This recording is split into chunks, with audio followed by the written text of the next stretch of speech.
Alex Epstein, thank you for joining us on the Illinois Channel, and you are the author of The Moral Case for Fossil Fuels. It seems like so many times today we are hearing in the news about global warming, about how fossil fuels are dirty and damaging the planet, and we need to get rid of them.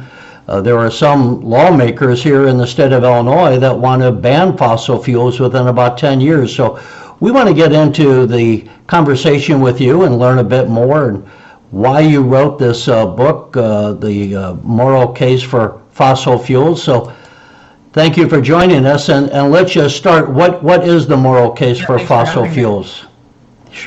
Sure.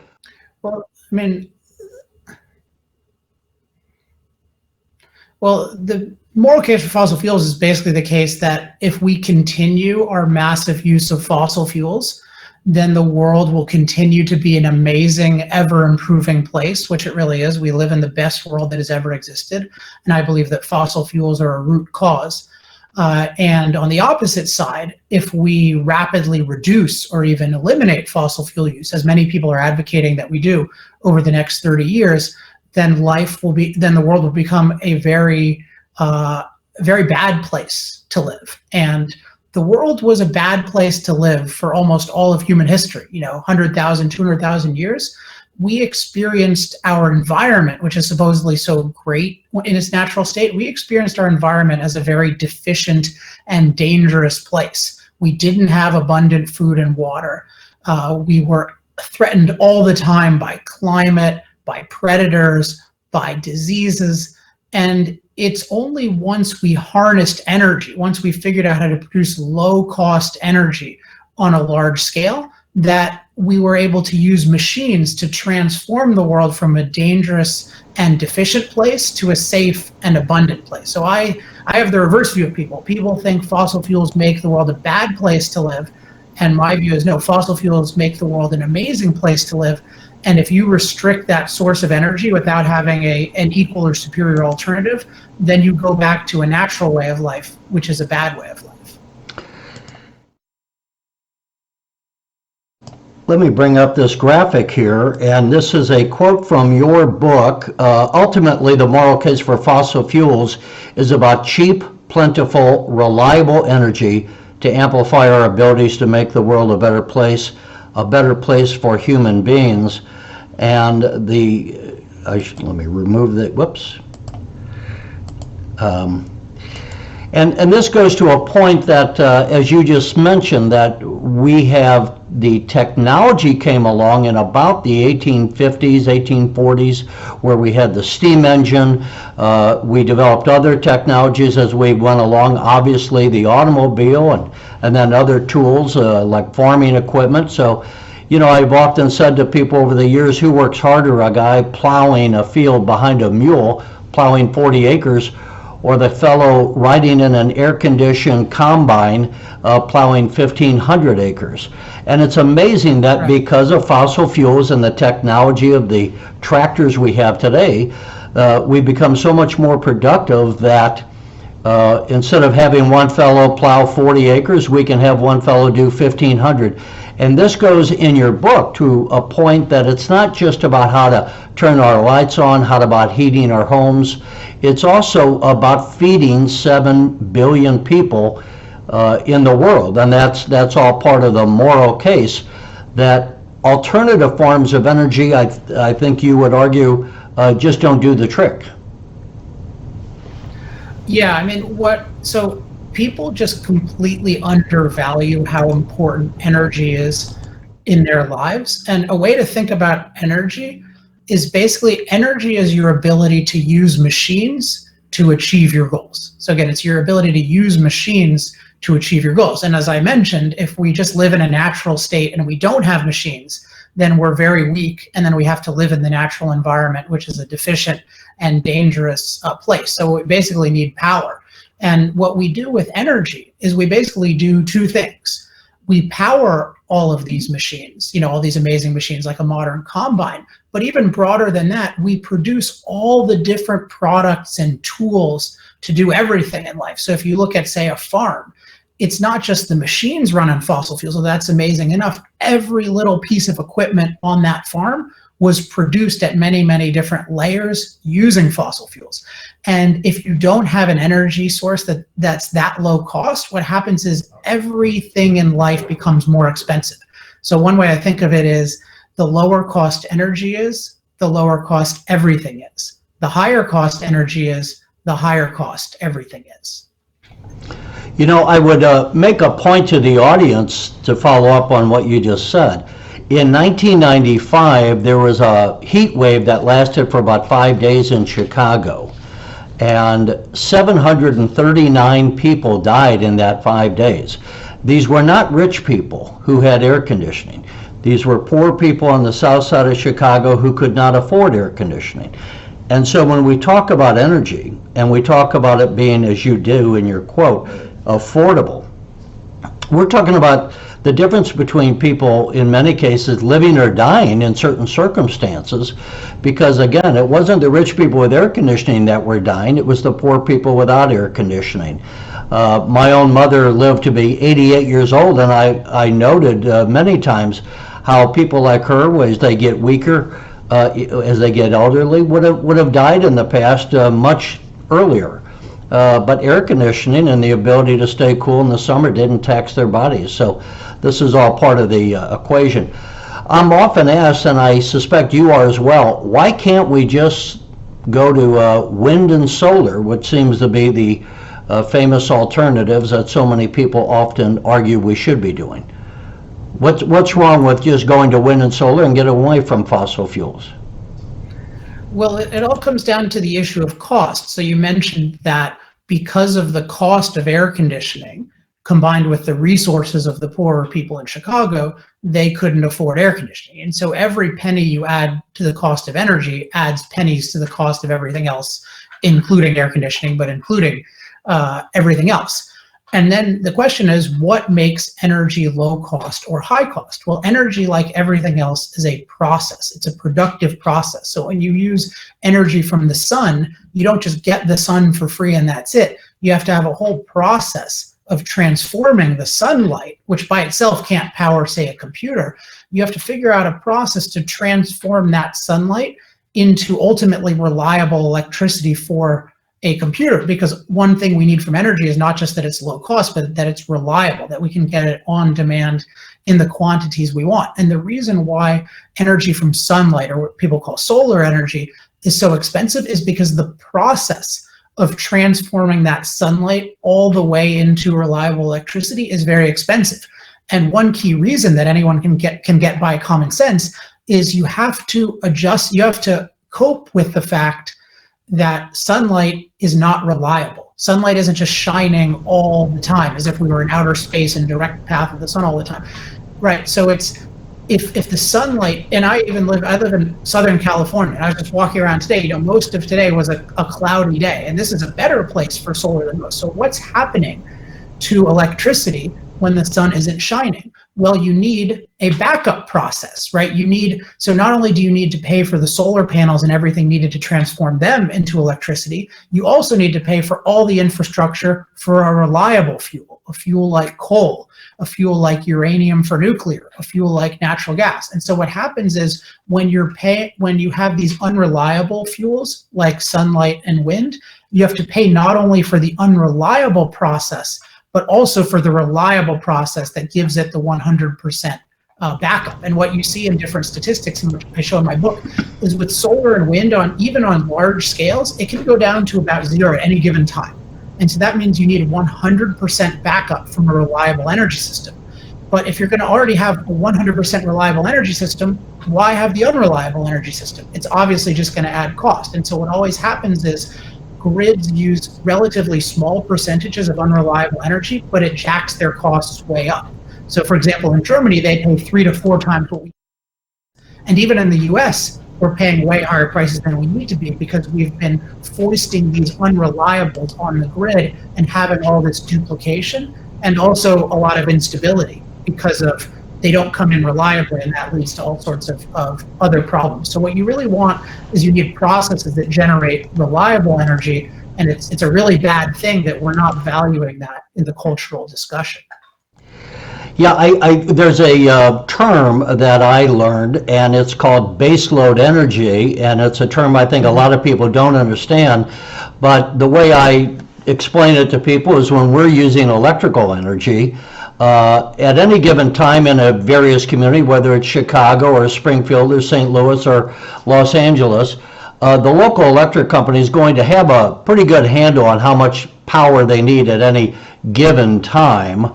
Then if there's a heat wave, of course they're ready to bring on more production or buy it on the spot market.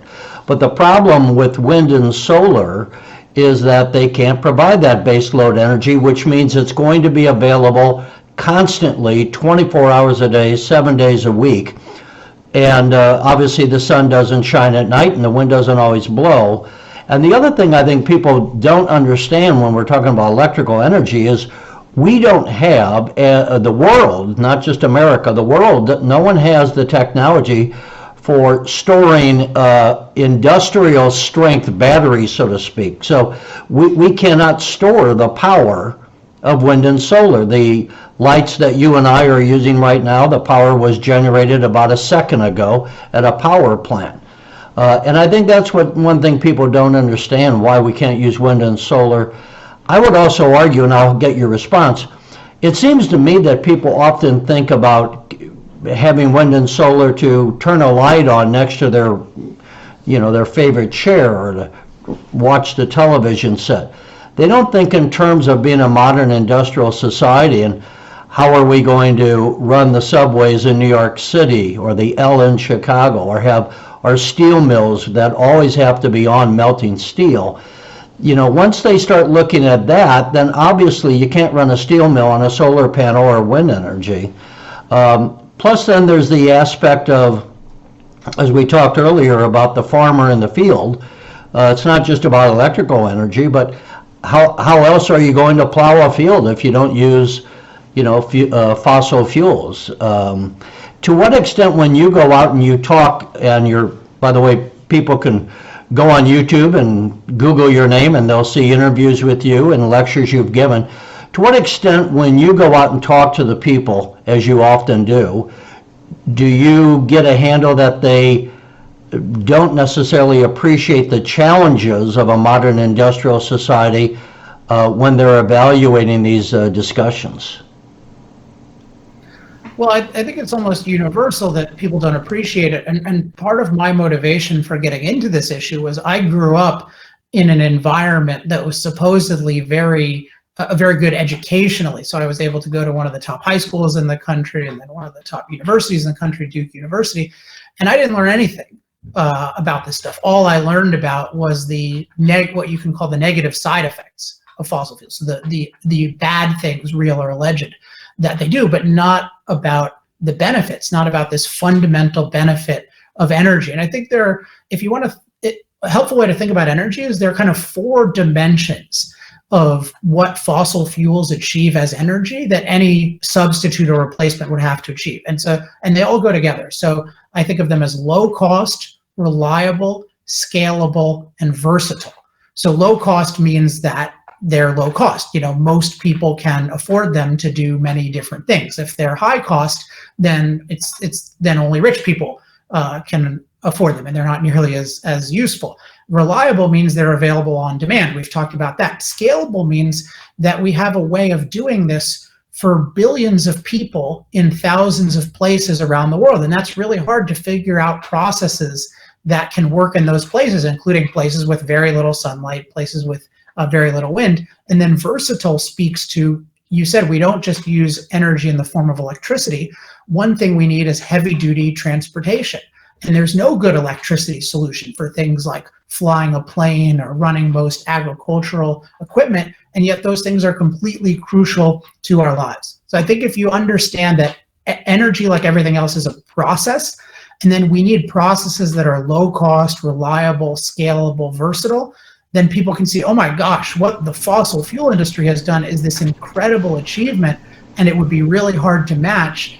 And then it should be seen as really bizarre that we're insisting on just using sunlight and the wind. And then sometimes people think we use plants as well, but we're not even considering things like nuclear energy, which has demonstrated a whole lot more potential than solar and wind. But even if you, right now, if you take all the non-fossil fuel sources, none of them are anywhere near close to doing what fossil fuels can do. None of them are within decades.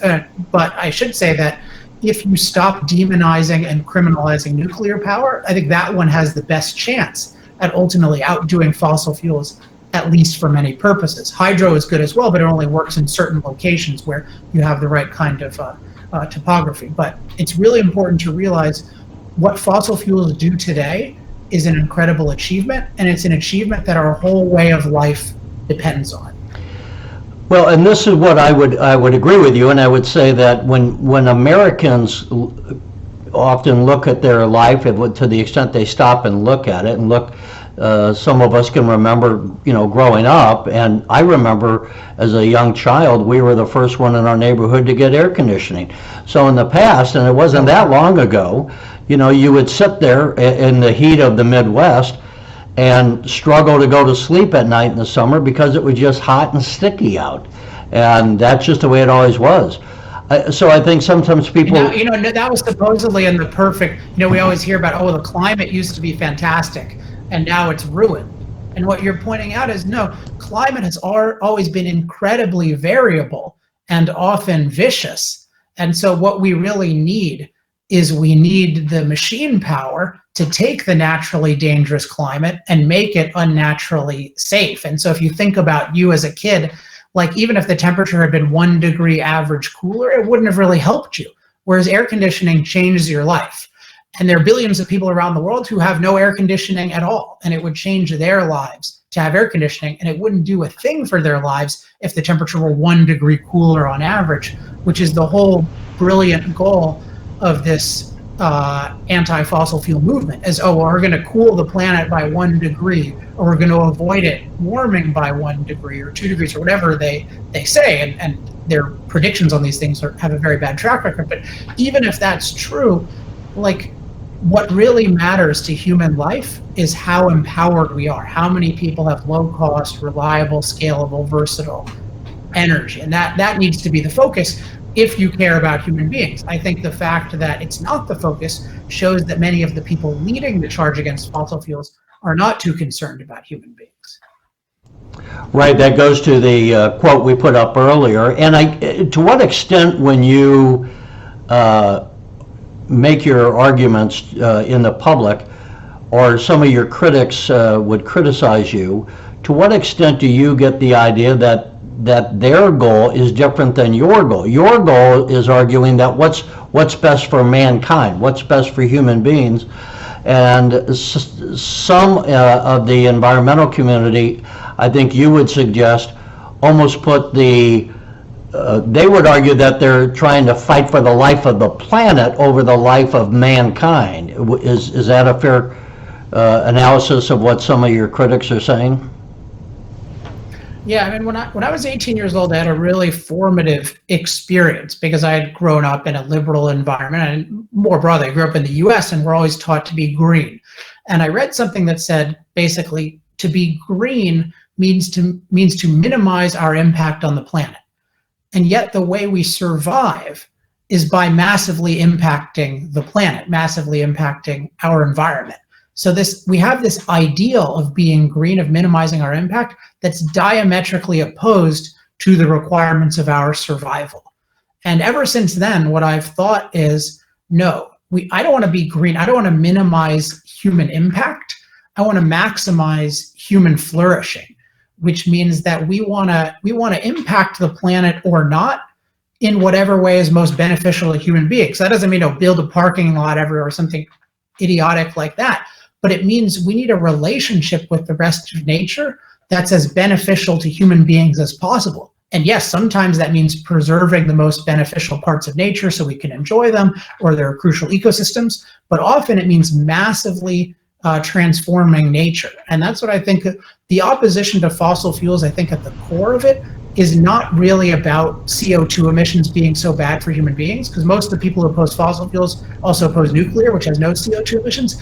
It's really about this belief that we're using too much energy and having too big an impact on the world. And while some people may have some irrational impacts, I think overall we need more energy so more people can have an impact on the world, because most people, not most people, but billions of people today are still having very little impact on their world, and thus they live in the deficient and dangerous natural world. And when you hear about people who they're spending hours a day walking to get dirty water, or a storm comes in and they just have a meager hut and it just wrecks it, or even what's starting to happen in Europe, where you have these green energy policies that are jacking up rates. I was reading a story the other day about a woman my mom's age who's lying in bed all day under blankets because she can't afford electricity, because they've jacked up the fuel prices so much with all these and electricity prices with all these what I call unreliables, these completely expensive and unreliable solar and wind. And so it's just so important to have the cost and scale of energy that we get from fossil fuels, and people just are valuing that. And part of the reason to go on shows like this is to get them to value it, to realize we live in an unnaturally amazing world, and that whole world, and it's a fossil fueled world. You take away fossil fuels without a comparable source of energy, and all the machines stop working, and you revert back to a natural life. And whatever you think, if you think you will like a natural life, you will not like a natural life. The only people who really like a natural life are people who want massive amounts of human beings to die. And I think that some of the leaders of the movement want that, but most people following it just think, oh, we're getting a better environment by being green. But no, you don't get a better environment by minimizing your impact. You get a better environment by focusing on human flourishing and transforming your environment or not on that basis. Yeah, I would. One of the things that I run in when I have conversations with people, and again, what we're trying to do is give people the information so they can make decisions. And but one thing I get the impression that people think if we just switch to wind and solar, everything will be the same as it is now. It's just that we'll have cleaner energy. And the fact is that wouldn't be the case. I mean, that would be fantastic if that were true. If that were true, and it was cheap and abundant, but it's not cheap, it's not abundant. You can't fly a jet across the country with the wind and solar, so we still need diesel there. You can't run our trains, which run on diesel fuel, which is a fossil fuel. You can't run that on wind and solar. So when one starts scratching the surface very quickly, and as we said earlier, you can't go out and plow a field with an extension cord with an electric combine, we would be thrown back into the Stone Ages. And I think, as you alluded to, if we suddenly had no fossil fuels, I think you would argue we would have people dying, massive amounts of people dying across the planet. Yeah, I mean, definitely. It depends on the timetable, but anything. I mean, people are talking now about eliminating fossil fuel use in the next 30 years. Just to give you some perspective, 80% of the energy in the world comes from fossil fuels, and fossil fastest growing source of energy in the world. So if you look at how many new units of energy, you can think of them as calories or machine calories, were added, let's say in 2018, 2019, like the most of those, at least I'm sure in 2018, I'm pretty sure in 2019, that data, I don't know if that's been released yet, but the most new energy calories or machine calories came from fossil fuels. So fossil fuels are still growing. And the reason they're growing is they're the low-cost, reliable, versatile option for billions of people. And just imagine that 40 years ago, when there were many people, including many influential people today, saying, hey, it's time to get off fossil fuels, let's stop their increase. Imagine if they had done that. China would never have industrialized, India would have never industrialized. We wouldn't have it's at least a 7-year life expectancy increase in the last 40 years or so. I'm 39. And since I was born, the rate of extreme poverty in the world has gone from 42% to 10%. So that's people living on less than $2 a day. So think about that. When I was born, 42% of the world was living on $2 a day. Now 10% is. So that all depends on low cost, reliable, scalable, versatile energy. There's absolutely no way to alleviate that much poverty without empowering billions of people with machine power. And yet we're told that this should stop. Whereas I think the case is much more that we need more fossil fuels. We need more of any kind of low cost, reliable energy, because fossil fuels is still going to be the best way for most people to get it. We need to be talking about using more fossil fuels, not eliminating it. It would be as if, imagine if there were 3 billion people in the world who had never used vaccines or antibiotics, and they hadn't had the amazing, whatever the issues are with those, they had the amazing improvements that come from those. Like, would you be saying, oh, well, let's get rid of vaccines and antibiotics when we have no viable replacement? No, you'd say billions more people need it. We need to be using more of these things. Now, maybe we need to use them more intelligently, but we need to be using more of them. And that's exactly how I feel about fossil fuels to our lives. And they also make our quality of life infinitely better. So I welcome superior alternatives, but to outlaw them in the name of completely inferior alternatives, that's just mass suffering and death, guaranteed. I remember, I'm going from memory, but the statistics in 1900, it was something like 46% of the American population worked on the farm or in agriculture. A lot of those jobs were very manual jobs because they hadn't yet developed all the tractors that were fueled by gasoline and diesel. And the average lifespan was approximately 46 years old. Now, part of that was because people just, as I say, just worked so hard that their bodies didn't last. But you would make the other point that fossil fuels were also very important behind areas of medicine, which may not be as obvious. How is that true, and to your argument that they've extended the lifespan of people around the world? Well, the example of agriculture helps explain why it's true, because if you think about, you talk about 40% being farmers, historically 80% or more are farmers. And you look back, even in wealthy countries in Europe in 1800 or so, you're talking about people are spending, think about this, 80% of their income is going to food. So 80% of people's time, 80% of income is going to people's food, and it's terrible food for most people. And so just again, this is what a natural life is like. It's like drudgery to just get the most basic nourishment, the most basic protection from the elements of nature. And so what happens is when we have machine power, then we can produce and power all these amazing in agriculture, all these amazing agricultural tools, including these amazing machines. And then what that does is that dramatically increases our agricultural productivity. And then you can produce way more food. Instead of having 98% of the population or even 80% producing it, 2% of the population can produce way more than the 80% could have. And what does that do? That frees up time for 98% of the population to do things other than food. So one thing they can do is they can increase our protection from nature, so they can help us build better shelters and build sanitation systems and practice medicine. And so a huge medicine, the field of medicine, it depends, by the way, on all these tools and machines that are made possible by fossil fuels. So that's, hospitals, all this equipment, it's all fossil fuels. But just the time to practice medicine and innovate in medicine, that is completely dependent on a level of productivity where you can meet your most basic needs in very little time. As soon as you go back to a natural life where you have to meet those needs with manual labor, there's no time to practice medicine. Then it's just a very, very small percentage of people.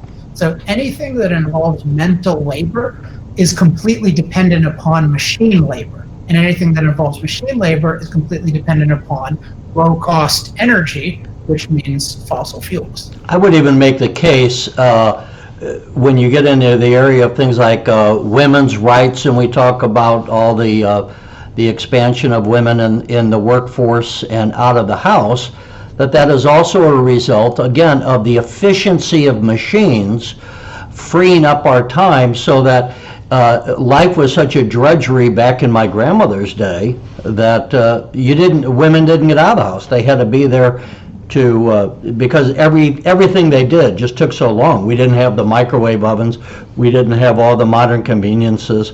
So it goes on and on. Let's give some of the critics' arguments and have you respond. So when people talk about the dirtiness, and we see it in a place like China that doesn't have the environmental protections of an America, but where they have built so many coal plants, and we get the images of people walking around their communities wearing masks just because the air quality is so bad.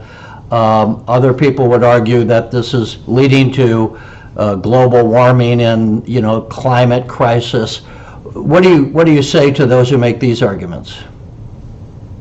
Well, I think those are two quite separate issues. So one is the increase in local pollution from the emissions of coal burned a certain way in certain places, and the other is the more global issue of rising CO2 levels. So let's talk about, we can talk about them each, but let's talk about the pollution one in the first place.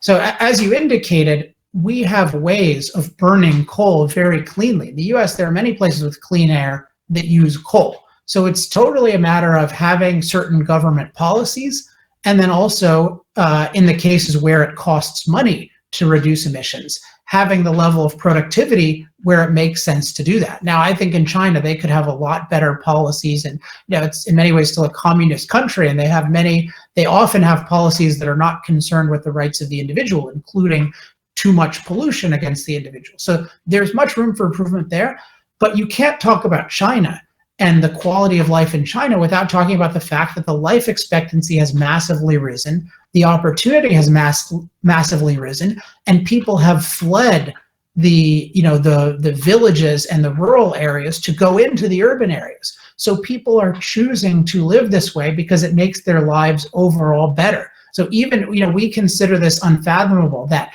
you would be wearing this gas mask. And I don't want to wear a gas mask, but if you think about people who are living a more natural, primitive life where they had to work all the time just to provide for the most, the crudest nourishment and protection from nature, you can see why the opportunity to have machines do a lot of their work for them by working in the city, that's worth a lot. And I remember studying the history of energy. It really made a big impression upon me, because when people first were using coal, that made their air quality worse than China's today.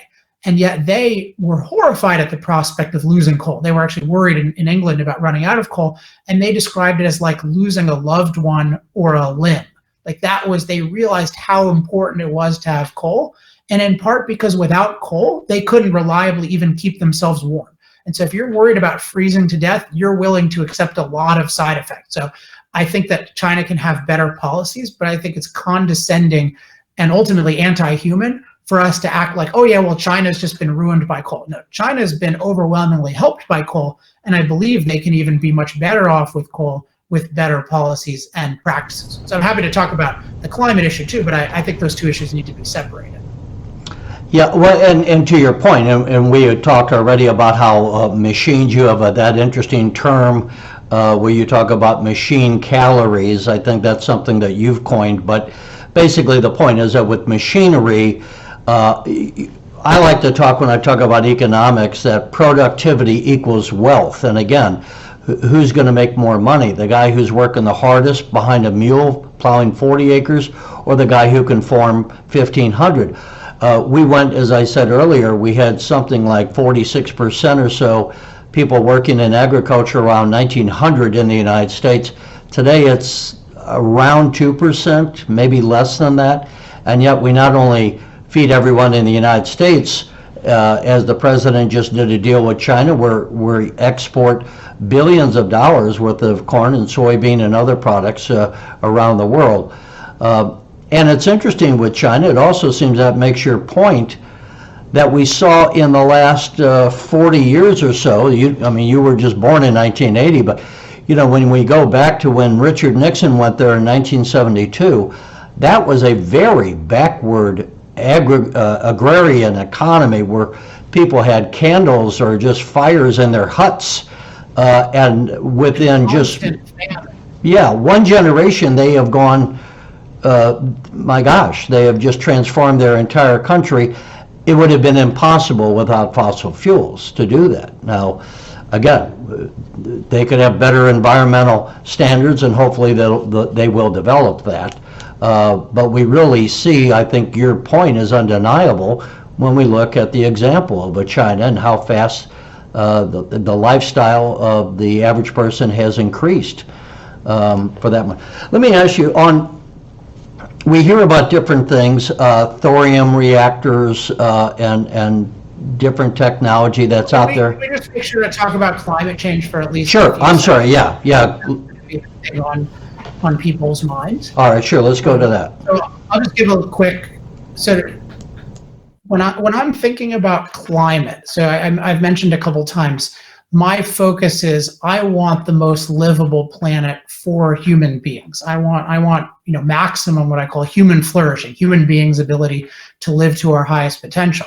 And so when I'm thinking of climate, I'm not really thinking too much in terms of climate change, as in we keep the climate exactly the same, if that's even possible. What I'm thinking of is how livable is the climate for human beings? How safe are we from things like, heat, extreme cold, drought, storms, floods? I want human beings to be as safe from those things as possible in order to have better lives overall.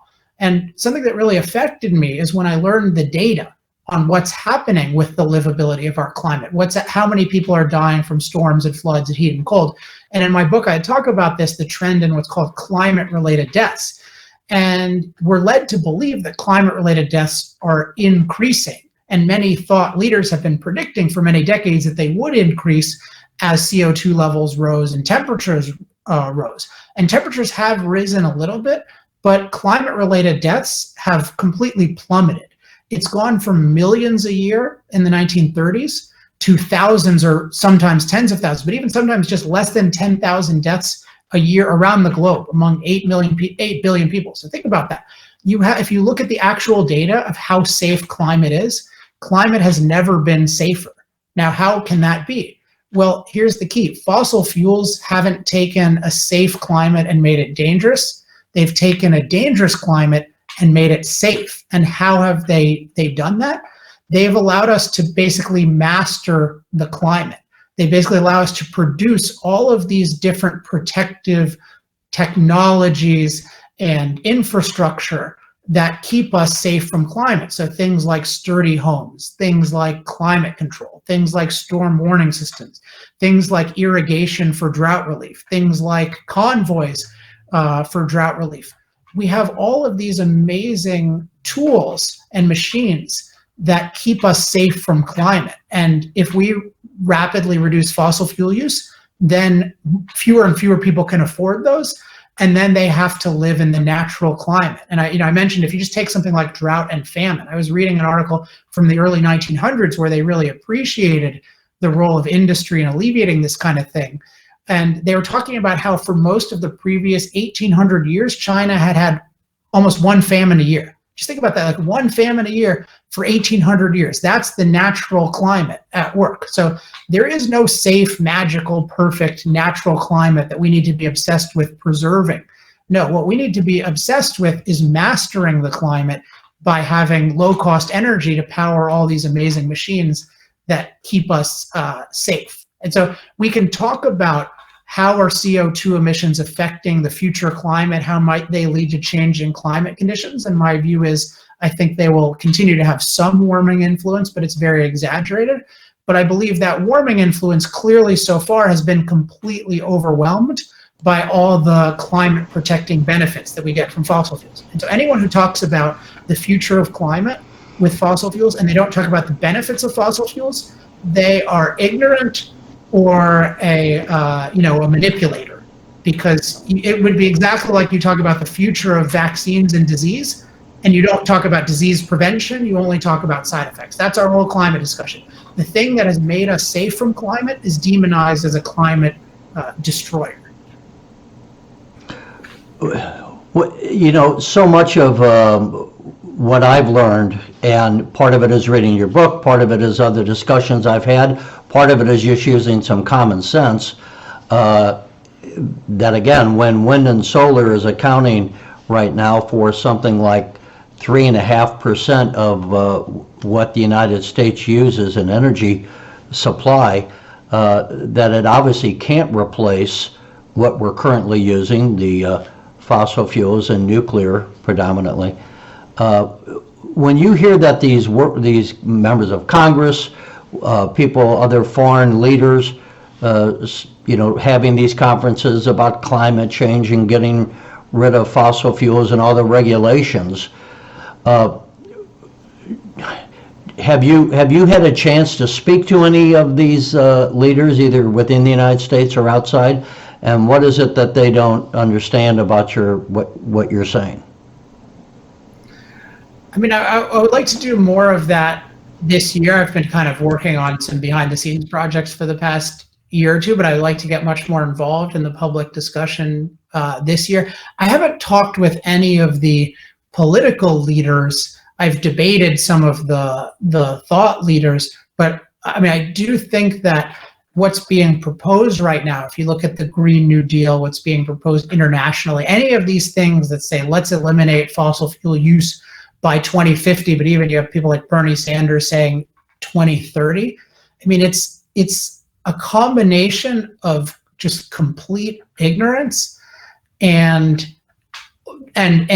because of that, or resulting from the ignorance or whatever is the motivation, I mean, they're advocating literally genocidal policies. And I don't say that lightly, but if you just think about if they said, hey, we're going to abolish, we're going to abolish, basically saying we're going to abolish the food for our machines. So if they said, hey, we're going to outlaw 95% or 100% of food production, you'd think, oh, well, that's insane. Like, how are people going to eat? And you're going to use these totally untested methods of food production that are working really badly. And you're going to say everyone needs, like, you would say that's terrible. But with energy, it's in a sense worse because we use, the only way we have all our food is because of energy. I like to say fossil fuels are the food of food, but they're the food of everything else too. So they're, as I mentioned, the food of medicine and the food of shelter and the food of clothing. And we're talking about outlawing the thing that allows us to have all of this abundance and that protects us from nature without any plausible alternative. And it's not even, it would be one thing if they said, well, yeah, I really hope that solar and wind can do the job, but they don't even give a second's thought to what happens if we're wrong. And what happens if we can't replace the entire fossil fuel economy with wind and solar, which, as you mentioned, are 3% in the US, and they're about 3% globally, but it's not even, they're not a self-sufficient 3%. Nobody is just living on solar and wind. Right. They're a parasitical 3%. So they can't even work on their own at all on any scale. So it's one of these things where it's hard to even respond to because it's based on everything I know about energy. It's literally just saying, let's make life miserable or over for billions of people. And it's hard to believe. It's hard to believe that the thought leaders and that these smart people, and many of them are smart, would advocate that. But nobody has convinced me otherwise. That, and what's happening, and you see this in other points in history, is people become obsessed with one thing, in this case CO2 emissions, and they don't look at the big picture. And so even if you think CO2 emissions are a big problem, you need to recognize that denying billions of people energy is a catastrophe. So at the worst, if you think climate is a catastrophe, then you should at least recognize that there's a trade-off between a climate catastrophe and an energy catastrophe. But the people who act like, oh, there's a climate catastrophe and we don't have to worry about outlawing fossil fuels, that would be exactly like somebody said, oh, well, we have problems with antibiotic side effects, so let's outlaw antibiotics. And they didn't give a second thought to the billions of people who would suffer. Like, it's exactly as bad as outlawing antibiotics. Alex, let me bring up this graphic. I brought it up before, but we didn't address it directly. And I wanted to say, and you can, of course, comment here, but as people look at this, so many of the environmental community, well, they don't want oil, which accounts for 36.5. They don't want natural gas. These are the fossil fuels. They don't want coal. So, that's 80%. Oil, natural gas, and coal is 80% of our energy pie. They don't want hydro because they don't want to be damming more streams. And they don't want nuclear. So that's another 11%. So we're talking, when you get down to biomass, I'm not even sure quite what that is, what that would entail. It includes ethanol, also includes wood and animal dung, which energy of choice in really poor countries. So, I mean, when geothermal, I think, is interesting, and maybe that might have a future on an expanded basis, which is 24/7 in my mind. I mean, pretty much you still need something without getting into too much detail. But the point is, when you look at the pie, we see that solar and wind is 3.5%, and you just made the point. It's not there all the time. Obviously, solar is not on at night. As I mentioned earlier, we do not have kind of the holy grail. If we could store electrical energy in industrial capacity to where we could use it overnight, then that might start to really get us to where we want to go. And go ahead. Oh, sorry. I mean, it's important that we can store it. It's just completely cost prohibitive to store it. So if you run the numbers on this, I mean, it's crazy. And even if all the storage today is made by fossil fuels, so like we don't have any way of making batteries with unreliable technologies. It's not like we have solar powered mining equipment or something like that. Right. But you're talking about like to make the batteries for 10 years to back up the whole world. If you kind of run these fantasies, it's like more wealth than is in the entire world. It's just completely, let alone low cost. So it's important to recognize that with energy, cost is everything. The point is not that you can figure out how in a laboratory, say, or if you're incredibly rich, to put up solar panels and to put up massive batteries and then to minimize your consumption. Like people can do that off grid. I mean, it's, if they have a ton of land and they don't want to consume it, like you can do this, but it's super expensive and it certainly doesn't allow you to produce all the things we need in a modern world. So when you talk about like the holy grail of it, there's nowhere. Storage is not even, probably have to be 100 times cheaper. Like there's nothing remotely resembling that, and that's why in practice, solar and wind do not use these fantasy large storage systems. Guess what they use? They use the natural storage systems of coal, oil, gas, nuclear. One of the advantages of coal, oil, gas, and nuclear is that they have natural storage. Natural forces already chemically, or in the case of nuclear, atomically stored energy, and so we just release it. So we don't have to have a man-made storage system for coal because coal was already stored by nature. But if we, so that's one of the reasons why we use coal. That's one of the reasons why we use gas. And so there's nothing resembling economic storage. And I just want to point out with that chart you showed, I think it's revealing because you mentioned no oil, no coal, no gas, no hydro, no nuclear. And with hydro, you mentioned something about people here with the rivers. I think if you look at the arguments against all of these, they ultimately amount to some version of it's not natural. So with oil, coal, and gas, the main one are, well, it's unnatural CO2 emissions. And with nuclear, it's unnatural splitting the atom. With hydro, it's unnatural disruption of the river. So what they're saying is, I prioritize being natural over people having power. That's the whole modern movement. And guess what then? With solar and wind, are solar and wind natural? No, they are not. They involve massive transformation of nature, including taking up a huge amount of space and a lot of mining. So guess what happens once people learn that about solar and wind? They oppose solar and wind. Solar and wind have green opposition all over the place. It's super hard to build them in many places. And so if your focus is on being natural at the expense of human life, then you are anti-human. And so my focus is let's be pro-human with energy and everything else, and let's enjoy nature, preserve nature when it's good for human beings, but do not sacrifice human beings to this god of unaltered nature. That's a deadly policy. That's what our species worked for hundreds of thousands of years to get out of. We spent hundreds of thousands of years trying to figure out how to master the natural environment, which was such a difficult place to live. And now we have, and our thought leaders are telling us basically, let's go back to the cave. And my view is you can go to the cave or you can kill yourself, but I want to live. And I want the other 8 billion people to have the opportunity to live without your abolition of affordable energy. Let me ask before, I mean, I don't want to take too much of your time, and I appreciate it.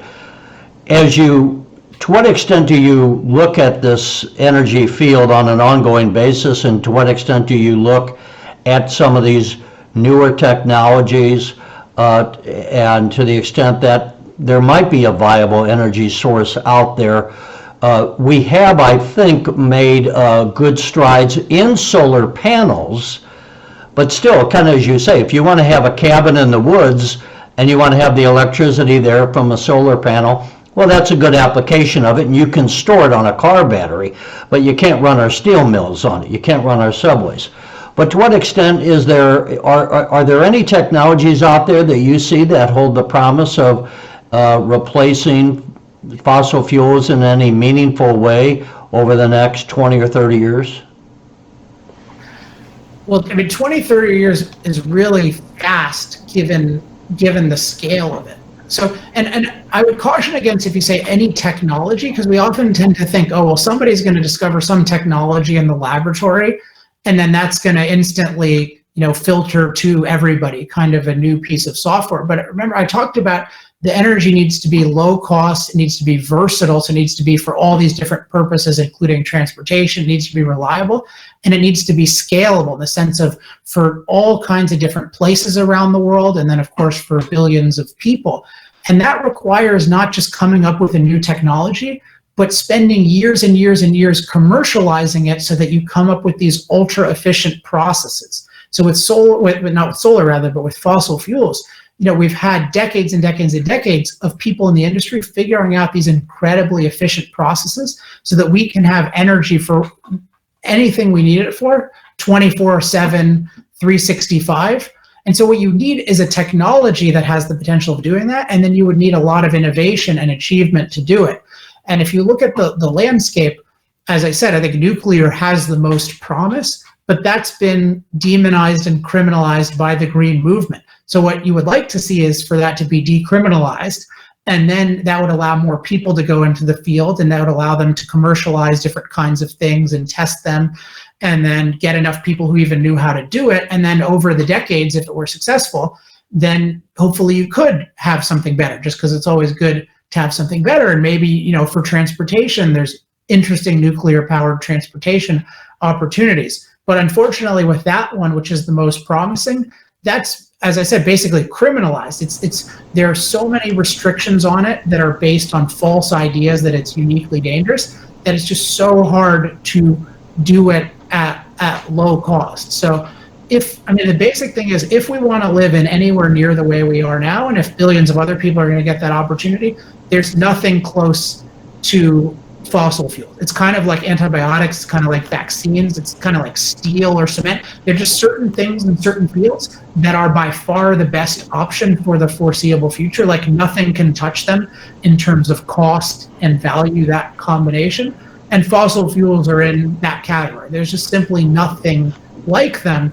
And we want improvements, but you have to recognize if they are by far the superior thing, then restricting them means that we have something that's some combination of inferior and unaffordable. And I would remind people, as we said earlier in this conversation, sometimes people turn in late, that when you had nearly 800 people die in the heat wave in Chicago, that's an example of when we don't have affordable energy, then people's lives can be at risk, or you're going to keep other people mired in poverty because they can't be lifted out of, they're going to be spending their personal labor doing manual work, whether it's in China or Mexico or any number of other nations. One of the greatest ways to resolve poverty, and we've seen it over the last 150 years or so, has been this development of machines to do the work for mankind and to free us up to get away from that heavy manual labor, where so many of us now are not working in the manual labor field and able to produce more and raise the income of the entire society. Before we go, and I will say it's a good book. I have my own copy right here that I've read The Moral Case for Fossil Fuels. I guess it's for sale on Amazon and any number of bookstores around the nation if people want to get a copy. Yeah, definitely. So you can get it at Amazon, or if you just go to the website, industrialprogress.com, there's a link to it. And you can also, if you're interested more in these energy issues, we have a free newsletter that has new energy stories every week. So if you're interested in that, you can just go to that website, industrialprogress.com. And I would say, too, you are, as I said earlier, you're on YouTube, some of your lectures and some other interviews that you've done. So if people want to hear you speak on this in other venues, they can find you by Googling. I presume that you go out on a fairly regular basis, do you not, in giving speeches over the course of the year? Yeah, definitely. I really like speaking to different audiences, so I do quite a bit of that. If anyone's interested in that, if at that website, industrialprogress.com, you can just contact us to learn about that. And I'm particularly interested in doing more speaking and more media this year because the issue of energy is such a central issue in the election, and unfortunately, the leading policies that are considered moral are actually terribly immoral if we care about human life. And so I think that needs to be spread. But more on the positive side, in this country in particular, we've been getting better and better at producing energy, largely using fossil fuels, and we can. Well, we got fracking, right? I mean, yeah. Yeah, I mean, that's one of the great developments we can call shale energy more broadly. Shale oil and shale gas has been unbelievable in terms of empowering more people. And so we have this opportunity to continue to be the energy leader or the energy superpower of the world.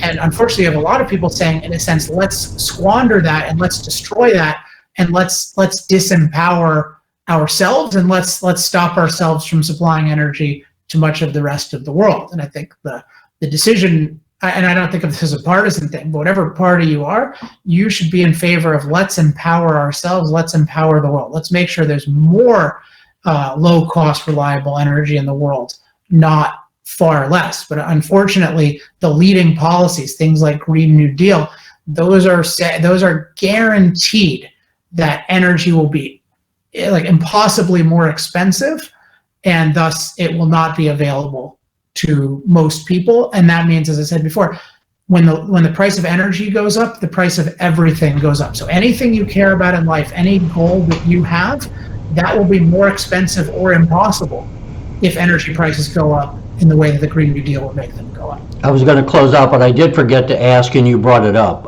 I meant to ask you, relative to the election coming up, both the presidential election and, of course, Congress as well, has the Trump administration differed greatly on fossil fuels than previous administrations, and to what extent has that had an impact on our economy or anything else?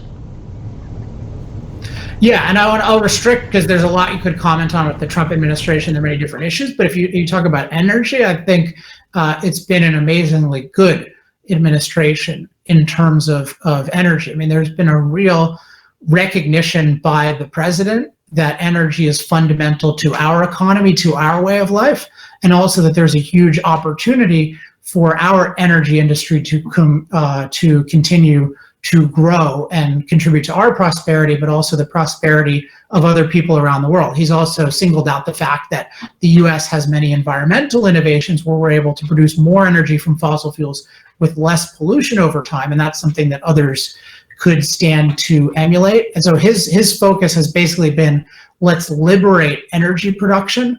And unfortunately, the opposition's focus has basically been, let's outlaw energy production. And interestingly, with President Obama, you had a kind of paradox because a lot of the energy developments occurred under his administration, but he ran on a platform of let's end the tyranny of oil.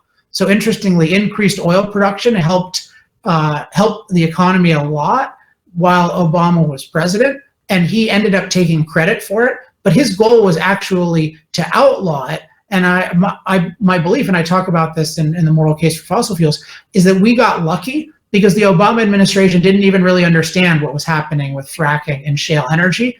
And so they didn't have the foresight from their perspective to outlaw it. But if they had outlawed it, you would have, millions and tens of millions of Americans would be far worse off. I mean, our energy price would be higher, our productivity would be lower, and then millions of people who specifically are in the oil and gas industry or in other industrial industries close to it, or who are in manufacturing industries that take advantage of particularly cheap natural gas, like everything would be worse. So life has been getting a lot better due to our energy freedom. And fortunately, the Trump administration has really recognized the value of energy freedom. And I hope that more people do. I mean, I hope that people from all parties can agree that low-cost, reliable energy for billions of people is not an optional issue. And if you're concerned about CO2 emissions, then you need to figure out ways to develop over time lower carbon forms of energy that are also low cost and reliable for billions of people. And that's the reason why you look at nuclear. But if you're going to talk about let's restrict emissions at the price of restricting energy for billions of people and hundreds of millions of Americans, that is not a moral policy, in my view. Yeah, it's, I would point out to people, it's interesting that we, the United States, went in a 5-year period. We were running out of natural gas. We were going to build LNG, liquefied natural gas ports to import natural gas. And within 5 years, because of fracking, we had produced so much natural gas, we're now exporting some of that. And that also adds to our national security as well. We're not as reliant on the Middle East and those nations. So Alex, we thank you for joining us and kind of laying it out. I know it may have been one-sided, but there's so much in the news that is often against fossil fuels. We wanted to provide the argument that we don't want to throw the baby out with the bathwater, so to speak. And I know, as I've learned on these issues in talking with experts in different fields, as well as reading your book, which I would recommend, that we just haven't been getting really a balanced understanding of what's at stake here. I think that graph that shows that 90-something% of our energy would be eliminated if all we were using is wind and solar, hopefully is a pretty good nutshell of the argument about the impact that would have on everyone's life out there, were that to be the case. But, if there's some other opportunity, we can talk again. We'd love to do that, and we wish you well on your ventures and your talking engagements. But if there's nothing else, I'll let you go. I appreciate all the good questions, and I hope people can understand why there's a moral case for using more fossil fuels, not less. And if you learn about it, then definitely share it with other people, because it's urgently needed right now. I mean, it's really a turning point, a potential turning point for our country and for the world. Does America continue to be a country of energy freedom and empowerment, or do we unilaterally basically disempower ourselves and destroy our ability to produce and benefit from energy? That's really at stake this year, and there's kind of no middle ground. All right, Alex Epstein, thank you again for joining us. Thank you.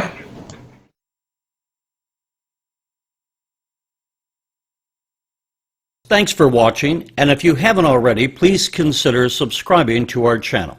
And while you're at it, please leave us a comment. Thank you for watching.